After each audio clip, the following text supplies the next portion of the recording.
And Alberto told me there was a period of time in history where humans, animals, and plants all spoke together a common language. And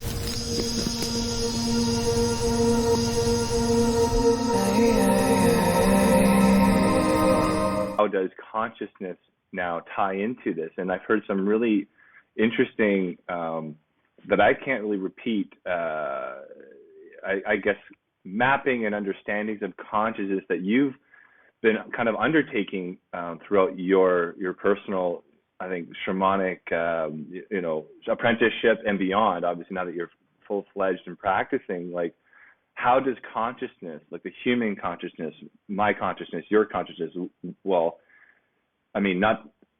answer this as best you can, I suppose, but like, what is that, and how does this integrate with sort of the cosmology that you've been kind of articulating?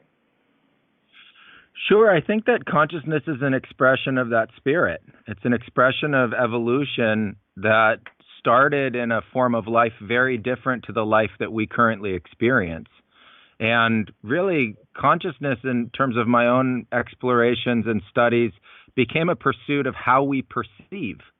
And I thought that our perception itself was the doorway to the understanding of that consciousness. And so I really looked at imagination and analytical thinking and this emotional feeling, physical feeling, neurological body, but also this emotional and more subtle experiences associated with that.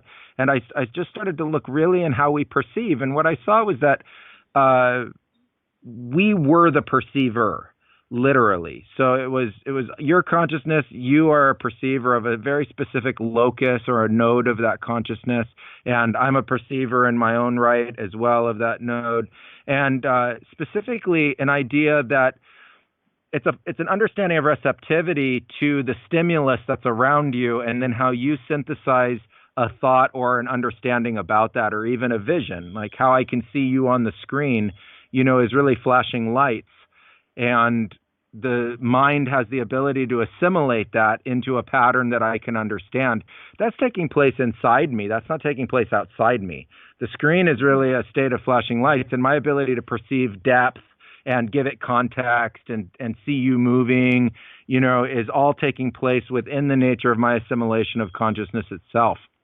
And so I think consciousness is this place where we are united and not separate at all with universe or with spirit itself. And we don't have an explanation for the evolution of consciousness itself and why humans experience it specifically in the way they do. I don't think consciousness is isolated only to humans. I think plants have consciousness, and many, many other animals share consciousness of all varying degrees of assimilation and capacities with that, and also with language as well. And so as hard as it is to believe, in the Amazon, all of the shamans and people know that in the ceremonies you speak with the plants. And Alberto told me there was a period of time in history where humans, animals, and plants all spoke together a common language. And so to me, that language is a language of consciousness, and not the individualized linguistics that we find today, speaking English or Spanish or a dialect, or the languages used in Icaros, the chants that are used in ceremony, etc. Right. Well, I'm going to try to make this bridge, because I want to get into the experiences I personally had while you were doing these online live streaming cannabis shamanic ceremonies. You only did that for a little while. I'm not sure how long. How long were you doing those for? It was a number of months. We did them over a period of time for a number of months. We ended up having bandwidth problems. It was very early in live streaming, and the technology was still coming together.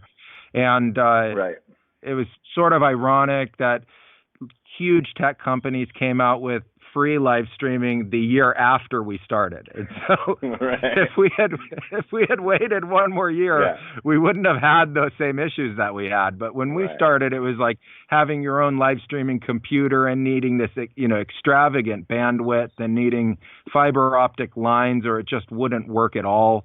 And there was no way to use compression or anything else to try to make it more seamless. And so we were having interruptions in our streaming often. And so we stopped because of those reasons.